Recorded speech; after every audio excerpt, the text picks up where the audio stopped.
Bagaimana kalau perusahaan tidak membayar gaji karyawannya? Hutang. Kalau aku berhutang pada satu orang saudaraku, nanti ku cari engkau di padang mahsyar, insya Allah jumpa kita. Tapi kalau yang aku berhutang kepada karyawan 1000 orang, wahai perusahaan-perusahaan, kau bayarlah sekarang, daripada kau cari mereka di akhirat nanti. Sedangkan di Sumatera aja payah mencarinya, apalagi di padang mahsyar. Hai pimpinan perusahaan-perusahaan, hai manajer-manajer, hai GM. Yang Ustaz tunjuk ini siapa? Kamera. Mana tahu kebetulan dia nonton streaming. Bayar hutang, bayar. Al-wa'du dain, janji adalah hutang, dan hutang akan diminta pertanggungjawaban di hadapan Allah. Sekecil apa hutangmu? Faman ya'mal mithqala dzarratin khairan yara. Hutang sebesar biji sawi akan dituntut di hadapan Allah Subhanahu wa taala. Bapak Ibu calon jamaah haji, sebelum berangkat bayar hutang-hutang. Bapak nangis kenapa? Hutang saya banyak Pak Ustaz. Tapi Bapak kaya, masa nggak sanggup bayar hutang? Bukan nggak sanggup bayar, orangnya nggak tahu di mana Pak Ustaz.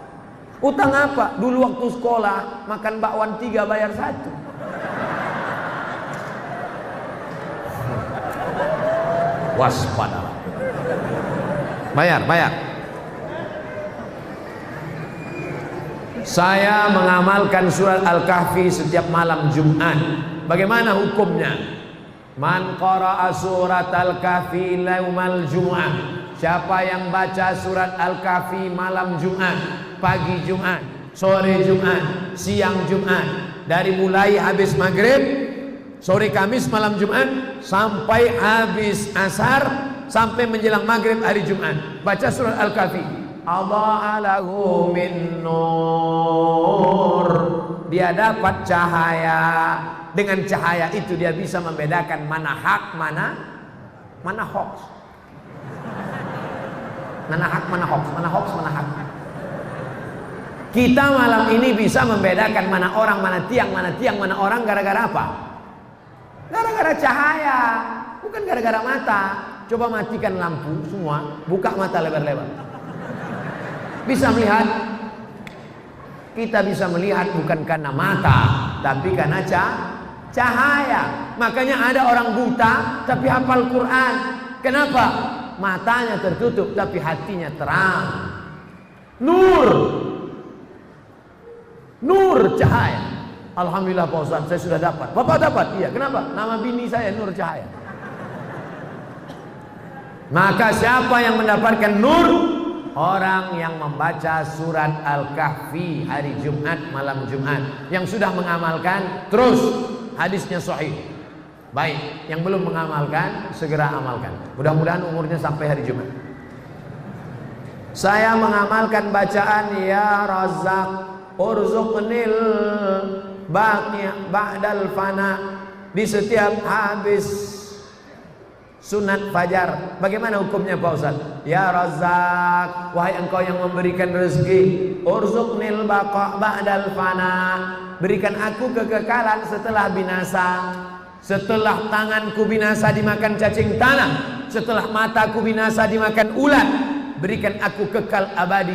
Setelah, apakah doa ini salah? Tidak salah. Silakan amalkan. Ya Razzaq, wahai engkau yang memberi rezeki, wahai engkau yang memberi rezeki, urzuqnil baqa ba'dal fana, berikanlah aku kekal setelah binasa. Binasa dunia tapi aku tidak binasa. Selama doa itu tidak salah menurut akidah, maka tidak salah diamalkan. Tapi kalau diajarkan doa, wahai penjaga laut, penjaga sungai, penjaga pohon kayu, datanglah, datang. Itu doa manggil hantu. Nanti pas setelah itu hantunya datang, what can I do for you? Syukran kasiran Ustaz, afwan. Kalau ada orang menyebut syukran, terima kasih, jawabannya afwan.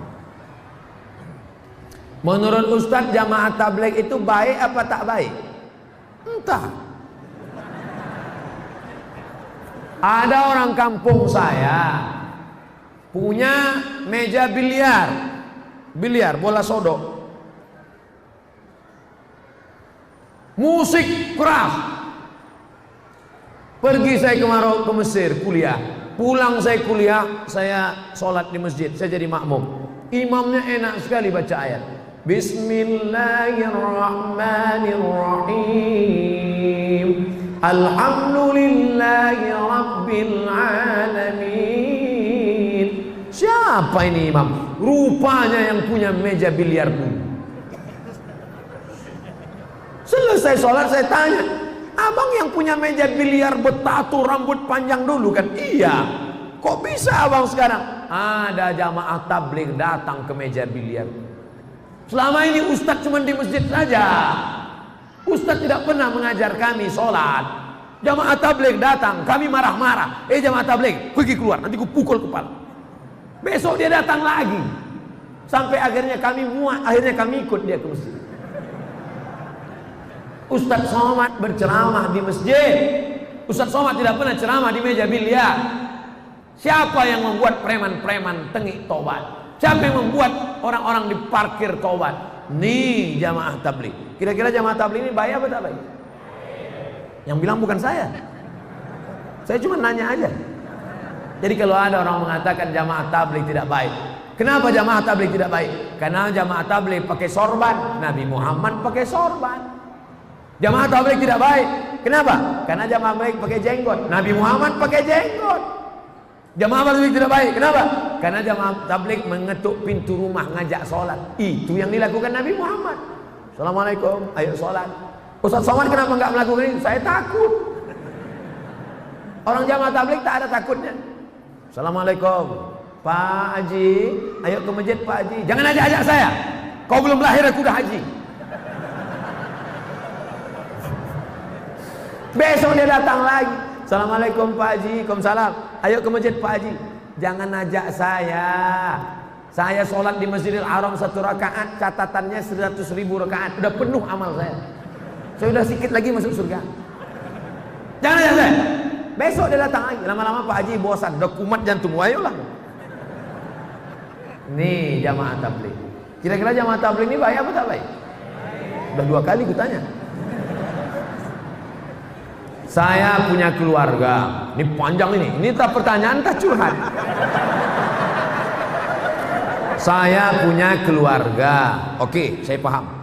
Mempunyai sebidang tanah. Oke. 20 kali 15 meter. Ya. Namun tanah kami dikuasai tanpa hak oleh tetangga kami. Oke, jelas. Dengan ukuran lebar 7 meter. Pertanyaan saya, apakah orang yang mengambil hak tanah kami berdosa hingga akhirat? Qaidah sibrin, sejengkal kau ambil,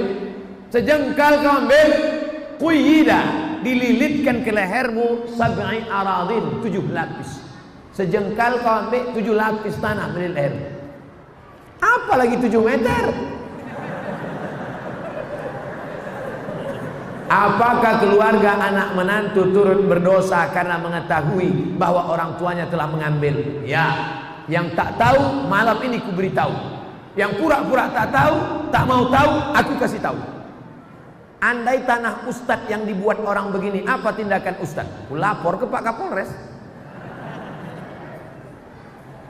Ada orang ngejek-ngejek saya. Ngejek-ngejek saya di internet, foto saya di model-modelnya. Disangkanya saya Ustadz Somad itu baik, maafkan. Enggak. Ustadz, ini ada orang ngejek Ustadz. Kita BAP ke Polda. Berapa tahun? 4 tahun. Tenggelam kan? Kan macam-macam. Apa gunanya di sebelah kanan Pak Kapolres, di sebelah kiri Pak Dandim, ya kan?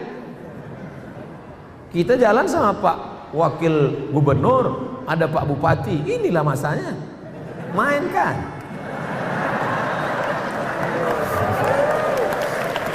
Ustaz, bagaimana hukumnya baca doa tahlil dengan perantara membakar kemenyan? Di Mesir pagi-pagi itu ada satu petugas yang bakar menyan di seluruh toko-toko. Di toko keliling bakar menyan. Keliling. Saya waktu pertama sampai di Mesir, wah, nampaknya orang Mesir manggil setan juga.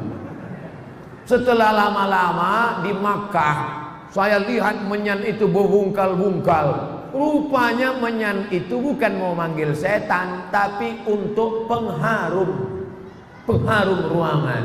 Ketika datang Habib Umar bin Hafiz yang dari Yaman, Hadramaut, dibakar juga di Istiqlal, dibakar. Cuman bukan menyan, tapi serbuk kain, namanya ud. Bahasa kitanya gaharu. Kenapa orang di kampung kita pakai menyan? Kenapa tidak pakai gaharu?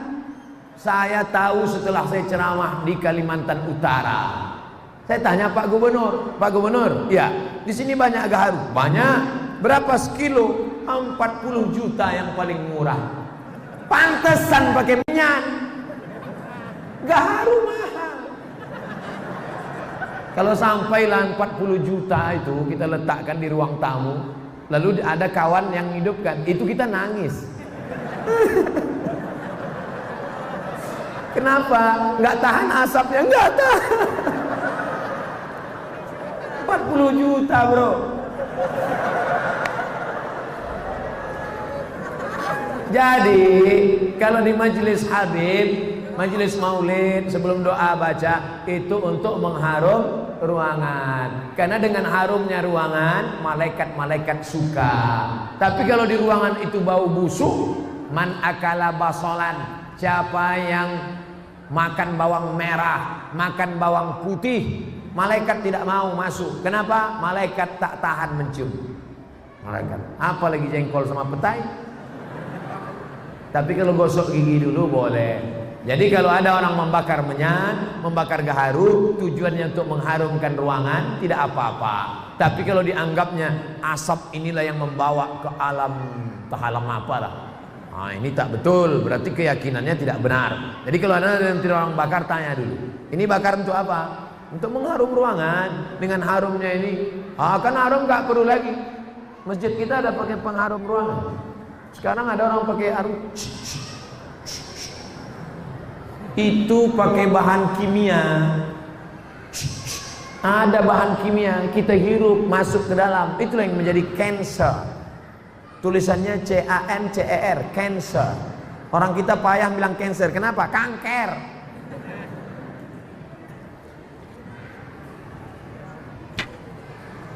Bagaimana mengajar suami untuk selalu ke tempat majelis, sementara beliau seorang mu'allab. Doa pun kami sebagai istri sudah mendoakan Pak Ustadz. Ini kekeliruan sebagian istri-istri.